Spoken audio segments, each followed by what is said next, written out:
All right, today I have a Toyota Tacoma, and I'm going to show you how to open up the gas cap and the fuel door on this Toyota Tacoma so you can add fuel to the vehicle.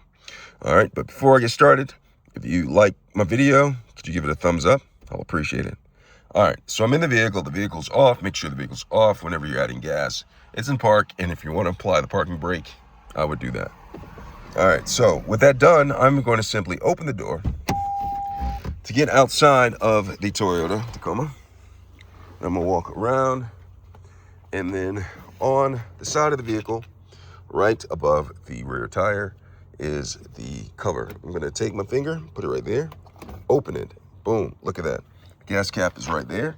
In order to open this, I'm gonna simply take this, turn it counterclockwise, and I'm able to add fuel to my vehicle. After I add fuel to my vehicle, what I'm gonna do is I'm gonna take the cap, put it right there, turn it, hear that click, it's done right there. Now I can shut the cover right there, and look at that.